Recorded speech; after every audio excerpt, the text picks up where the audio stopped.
Дөреслекне сөйләү, сакларга алганны саклау, күркәм әхлак һәм туклануда шамалы булу. Әгәр кешедә шушы 4 сыйфат булса, ул бу фани дөньядан аерылганда кайгырмас дигән Пәйгамбәрбез саллаллаһу алейхи ва сәллям. Пәйгамбәребезнең әлеге сүзләрендә без ия булырга тиешле бер кыйммәтле сыйфатны аерып күрсәтергә ниятләдек. Чөнки хәзерге җәмгыятьтә аңа игътибар итүче аз.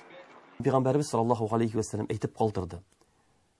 Кызганычка каршы, ахыр заманда, кыямәт көне якынлашканда, урамга чыгырсың, ышанычлы кеше тапмассың дип әйтә. Хәтта әйтерләр, менә шул шәһәрдә бер ышанычлы кеше бар дип әйтерләр. Кешеләрдә ышаныч югалыр. Бер-берсен алдый башлыйлар, бер-берсенә хыянат кылалар, сүзләрендә тормыйлар. Чыннан да, алдау, вәгъдәсезлек, хыянат тормышыбызда адым сайын бит. Бу сыйфатларга ия булучы хәзер артык шелтәләнми, хәтта кайбер очракларда мактала да. Шулай да әлеге тискәре сыйфатлар адәм баласын рухи яктан күтәрми. Һәм исламда аларга дәва бар. Ул дару төймәсенең исеме әманәткә тугры булу. Менә мисал өчен син әҗәт алып тордың, әҗәт алдың, вакытында кайтарам дип вәгъдә бирдең, ул синең өстендә әманәт һәм син аны кайтарырга тиеш буласың. Әманәт ул Аллаһ тарафыннан йөкләтелгән бурыч. Әманәтне икегә бүлеп була. Аллаһ Таала каршындагы булган бурычлар һәм адәм балалары каршында булган бурычлар. Ягъни 5 вакыт намаз, Рамазан аенда ураза, гомердә бер тапкыр хаҗ мөмкинчелеге булган кешегә, байлыгы булган кешегә закат түләү, әтияни хакы үтәү, туганнар җепләрен үзмәү, күрше хакы, менә мондагы булган Аллаһ тарафыннан әмр ителгән хаклар, бурычлар, булар бөтенесендәге әманәт булып тора. Әманәткә тугры булуда иң улы үрнәк Пәйгамбәрбез саллаллаһу алейхи ва сәллям үзе. Әле ислам дине кануннары ингәнче, аны туган шәһәре Мәккәдә әмин, ягъни ышанычка лаеклы дип таныганнар. Аллаһның Рәсүле үзеңә әманәт ителгән нәрсәне иясенә тапшыр, үзеңә хыянат иткән кешегә хыянат кылма дигән. Инде кайбер Мәккә халкы иман китерде, күбеселеге иман китермәде. Барбер шул иман китермәгән кешеләр үзләренең әйберләрен сакларга кирәк булганда Пәйгамбәр үзенә китерәләр иде. Һәм Пәйгамбәрбез саллаллаһу алейхи ва сәллям шушы сүзгә тугры булды. Алар аңар дошман булсалар да, аны инде Мәккәдә үтерегә карар кылсалар да, аңар Мәккәдән кич белән качып китергә мәҗбүр булган чиракта шушы әманәтләрне үзенең абысының улына Гали радиллаһу анһуга әйтеп калдырды. Менә шушы кешеләрнең әманәтләре мин киткәннән соң хуҗаларына тапшырырсың дип, ияләренә тапшырырсың дип әйтеп калдырды. Ягъни без монда күрәбез, Пәйгамбәрбез саллаллаһу алейхи ва сәллям бу әманәт сыйфатын үзе яраткан кешеләр белән генә түгел, хәтта үзенә дошман булган кешеләр белән дәген үтәде. Искә төшерсәк, 2017 елда татар теленең мәктәптә укытылырга тиешлеген яклап чыккан Татарстан мөфтие туган телебезне саклауны әманәт дигән иде. Кулга тотып карап булмый, әмма яшәеш сыйфатына йогынтысы булган әманәт төрләренең берсе ул. Мисал өчен тагын милләт, тел, мәдәният, милли яки гаилә гореф-гадәтләре, шәҗәрә. Андый әманәт гадәттә буыннан буынга тапшырыла. Шулай ук сәламәтлек ул әманәт. Аллаһ Таala аны безгә бирде, һәм кеше үзенең сәламәтлеге өчендәге җаваплы. Һәм син аны үзең теләсә ничек бетерә алмыйсың, дөньядан теләсә ничек китә алмыйсың, чөнки Аллаһ аны сиңа бу әманәт итеп бирде. Кеше үзенең агъзаларын дагын теләсә ничек сата алмый. Менә минем бу агъзамны сатыйм әле, акча эшлим әле дип сатырга хакы юк дин буенча. Әлбәттә ул бирә ала, менә туганына мисал өчен бире, мисал теге авыру кешегә туганнар бер-берсенә мәсәлән бирергә мөмкиннәр. Ул инде акча кәсеп өчен түгел, эшләр өчен түгел, ягъни кешене коткарыр өчен шушындый әйберләр рөхсәт ителә. Хәтта кан биргәндә дәген. Кеше менә мәсәлән канны бирә, кешегә булышыр өчен, ярдәм итер өчен, һәм шулай ук мал дагын. Мал Аллаһ тарафыннан безгә ул әманәт. Шуңа күрә мусульман кеше малны Аллаһ кушканча кулланырга тиеш. Аллаһ кушканча. Аллаһ каршында булган әманәткә тугры булып яшәү безне яхшырак итәр иде төсле. Ул һәрберебезнең рухи әхлагын күтәрер, начар гамәлләрдән саклар иде. Кешеләр каршындагы милләтләрне үтәү, көнчелектән, үзара дошманлыктан, хәтта җиниятләрдән саклар иде. Кыскасы, әманәт адәм баласының үзен һәм җәмгыятьне тулаем камилләштерергә этәргеч. Әлеге сыйфатка ия булуның мөһимлеге шунда. Әманәт ул кагыла, менә җитәкче кеше икән, аның астындагы кешеләр вакытында хезмәт хакын түләү, аларга эш урыннарын тәэмин итү ул аның бурычы. Ә инде эшләүче кешенең, мәсәлән, син эшкә урнашкансың икән, синең бурычың җиренә җиткереп, яхшы иттереп үтәү. Хәтта шундый бер хадис бар, Пәйгамбәрбез саллаллаһу алейхи ва саллям бер җиназада була. Җиназада була һәм ләхетне алганын күрә. Шунда ләхетне ничектер кимчелек белән алалар. Пәйгамбәрбез әйтә, бу өлешендәй яхшылап итеп алыгыз дип әйтә. Сахабалар карыйлар дагын, бу шулай тиеш микән, сөннәт була микән дип уйлап куялар. Шуннан Пәйгамбәрбез бу әйберне сизгәч әйтә, бу лай эшләү ди.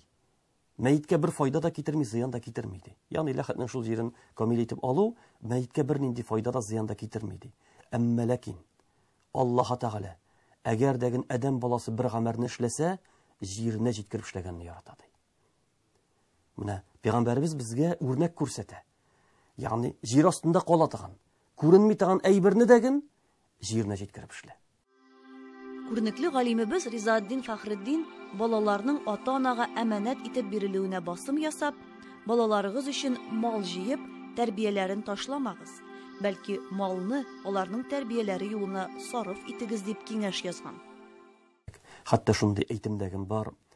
Кичкенә вакытта балага күбрәк Аллаһ турында сөйлә. Картайгач Аллаһка бала турында сөйләгәнче дип әйтә. Менә мусульман кеше өчен баланы дөрес тәрбия бирү, күңеленә иман орлыгын салу ул әти-әни өстендә бурыч булып тора. Телләре ачылганда Аллаһ дип әйтергә өйрәнсеннәр, шәһадәт кәлимәсен өйрәнсеннәр, Аллаһ Тәгаләне танысыннар. Шушылыңар игътибар итәргә кирәк. Чөнки безнең әби-бабайларыбыз, менә олы яшьтәге кешеләрнең әби-бабайлары, хәзер алар намазга бастылар, хәзер алар дин тоталар, әмма ләкин алар иң беренче хәтерлиләр үзләренең әниләренең, әбиләренең укыган китапларын. Төрле кыска өйрәткән дугаларны хәтерлиләр, яки Кыйсасул Әнбиядан булсын, яки башка төрле китаплардан укымышлы әбиләре аларны өйрәттеләр. Менә алар үзләренең бурычларын ничек тә булса тапшырырга тырыштылар. Әлхәмдүлилләh, дин тотырга хәзер бөтен мөмкинчелек булганда, дин балаларыбызга дин өйрәтергә мөмкинчелек булганда, безгә ул әманәт, шуңа күрә без балаларыбызга дини тәрбия бирергә тырышырга тиешлебез. Ә кем үзе белми икән? Хәзер әлхәмдүлилләh мәчетләребездә балалар өчен укулар оештырылган. Пәйгамбәрбез саллаллаһу алейхи ва саллям иманы камил түгел, кемнең әманәте юк, дини камил түгел, кемнең вәгъдәсе юк дип әйткән. Үзен мин мөселман, Аллаһка инандым дип гыйбадәт кылып яшәүчене куркыта торган сүзләр. Мондый икейөзлелектән әманәтне үтәү саклый.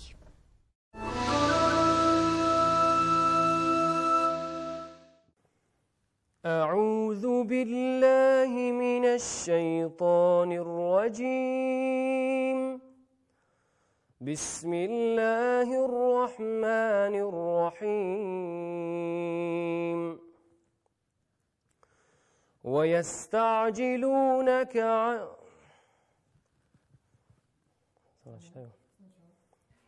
أعوذ بالله من الشيطان الرجيم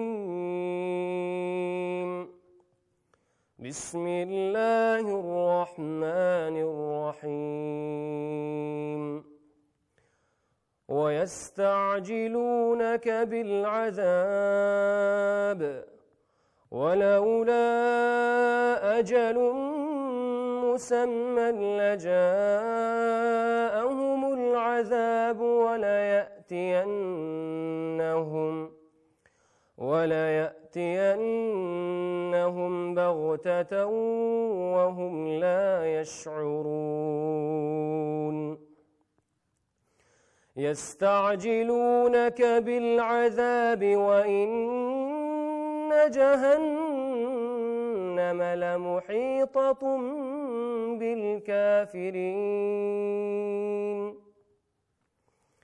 يوم يغشاهم العذاب من فوقهم ومن تحت أرجلهم ويقول ذوقوا ما كنتم تعملون يا عبادي الذين آمنوا إن أرضي واسعة فإياي فاعبدون كل نفس ذائقة الموت ثم إلينا ترجعون والذين آمنوا وعملوا الصالحات لنبوئنهم من الجنة غرفا تجري من تحتها الأنهار خالدين فيها نعم أجر العاملين الذين صبروا وعلى ربهم يتوكلون وكأين من دابة لا تحمل رزقها الله يرزقها وإياكم وهو السميع العليم ولئن سألتهم من خلق السماوات والأرض وسخر الشمس والقمر ليقولن الله فأنى يؤفكون الله يبسط الرزق لمن يشاء من عباده ويقدر له إن الله بكل شيء عليم ولئن سألتهم من نزل من السماء ماء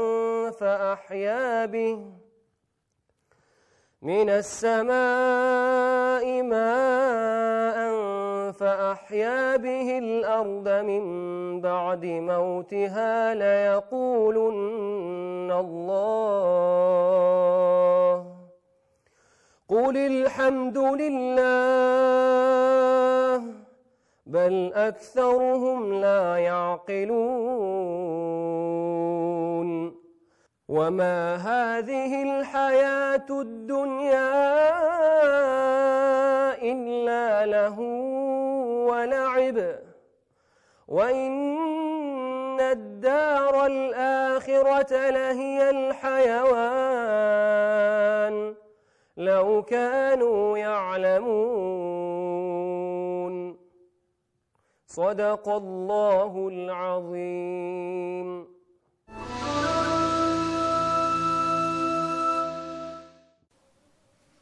Euzu billahi mineşşeytanirracim. Bismillahirrahmanirrahim. Esselamu aleyküm ve rahmetullahi ve berekatuh. Muhterem Müslüman kardeşler. Müslüman kardeşler, sizin de her başağızda bilesizdir.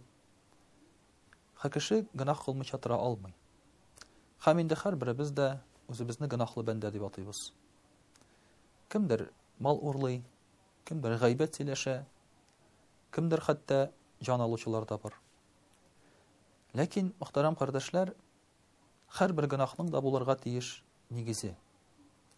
Ягъни кеше булай гына günah кылмый.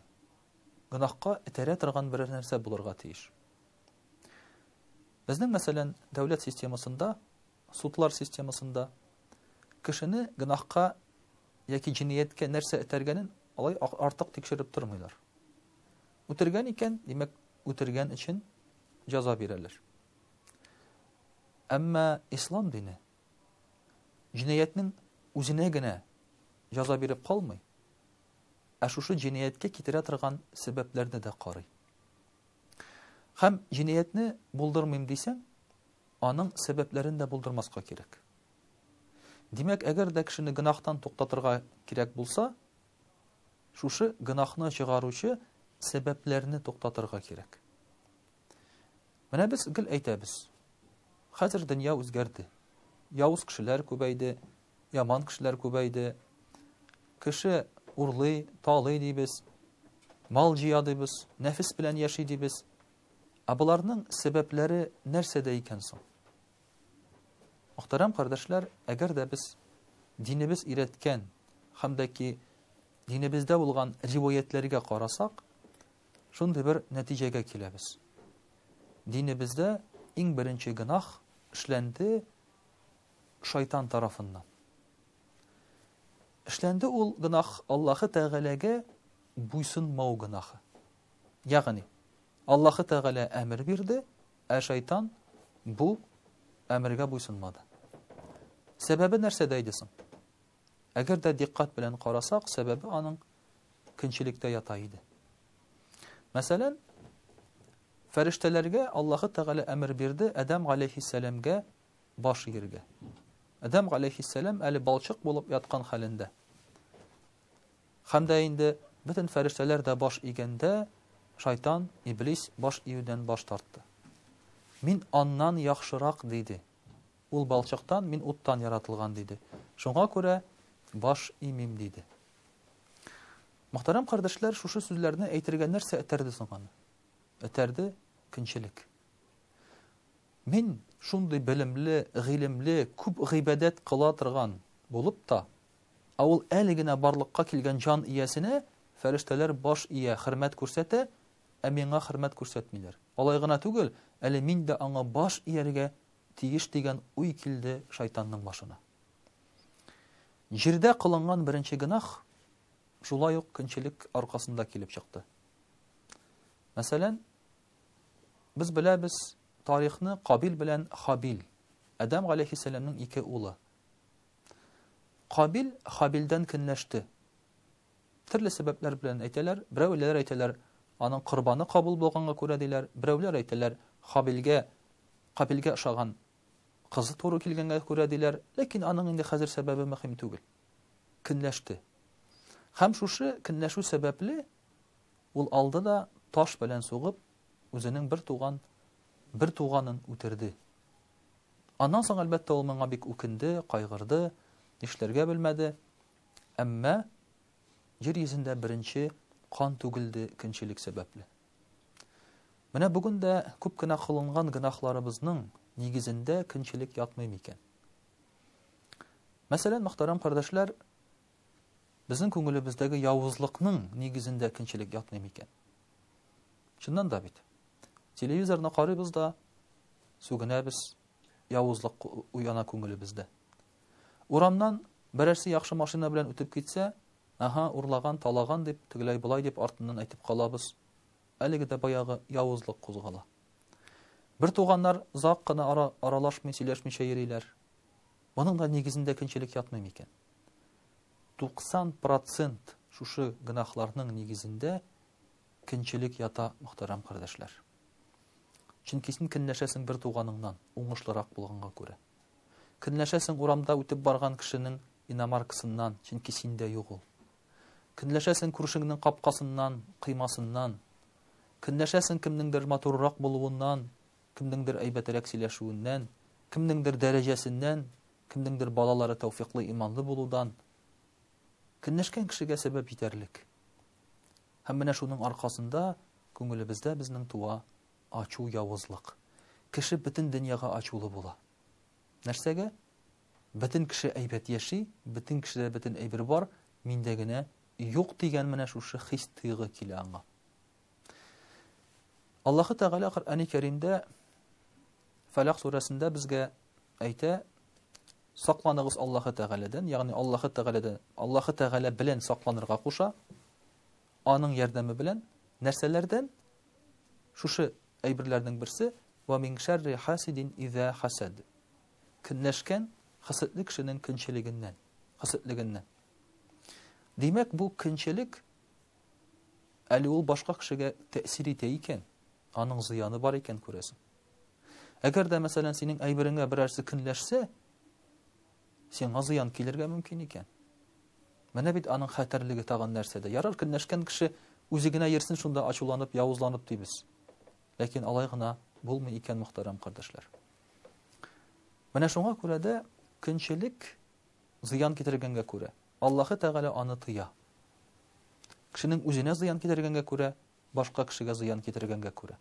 Пәйгамбәрбез саллаллаһу алейхи ва саллям әйтә: "Ла юҗтамагу фи җауфил габди ал-иман вал-хасад." Мөмин мөселман кешесенең йөрәгендә иман белән көнчелек, хәсәтлек бергә булмаслар ди. Димәк, яки янда көнчелек, хәсәтлек, яки янда иман. Иманы булган кеше көнләшми, хәсәтләнмәй ди. Шул ук вакытта көнчелек, хәсәтлекнең нигезе иманга каршы килә торган әйбер. Без бит беләбез, мәсәлән, динебездә Аллаһы Тәгалә бөтен нәрсәне дә бүлеп бирүче. Ягъни безнең эшләп алган әйберебез юк. Аллаһы Тәгалә бүлеп бирә аны. Димәк, әгәр дә кеше кемнеңдер малына көнләшә икән, булган әйберенә көнләшә икән, димәк, ул Аллаһы Тәгалә аңа биргән әйбердән көнләшә. Аллаһы Тәгаләне гаепли. Нишләп син ул әйберне аңа бирдең, миңа түгел дип. Шуңа күрә хәсәтлек ул кеферлеккә бик якын бер хис. Ул бик иманның капма-каршысы булып чыга. Ягәр дә без аны икенче яктан карасак, мөхтәрәм кардәшләр, хәсәтлекнең нигезе юк. Чөнки әгәр берәр кеше берәр малга яки берәр фазилеткә, берәр нинди истинлеккә ия икән, аның гаебе юк бит шушы әйберләрдә.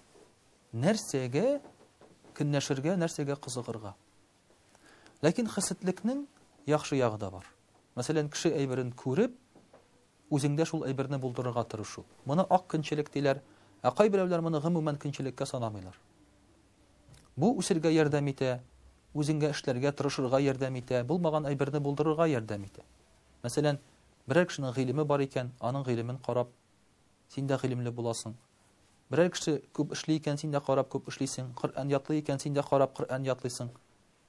Әмма кеше әйберенә карап, аның бу әйбере юкка чыксын дип теләсәң, бу кара көнчелек була, бу хәсәтлек була, һәм менә аның зыяны беләгә көнләшкән кешегә дә, һәм инде шушы малга истинлеккә ия булган кешегә дә. Шулай итеп, мөхтәрәм кардәшләр, Пәйгамбәрбез саллаллаһу алейһи ва саллям икенче бер хадисендә тагын әйтә: "Көнчелек ди кешенең изгелекләрен, савапларын, утынны ут яккан кебек яга ди." Димәк, көнче кеше үзен харап итә, изгелекләрен харап итә, үзен гынахка этәрә, күңел тынычлыгын югалта, явызлыгы кузгала, тормышның рәхәтен ямен бетерә. Һәм ахыр чиктә гынахлы булып, бернинди малсыз булып, бернинди фазилетсез, истинлексез дөньядан китеп тә бара. Менә шушы бер начар гадәтне үзебездә бетерсәк, мөхтәрәм кардәшләр, бәлки чыннан да дөньябыз да яхшы якка үзгәрер иде, зарланыр әйберләребез кимер иде. Ассаламу алейкум ва рахматуллаһи ва баракатуһ.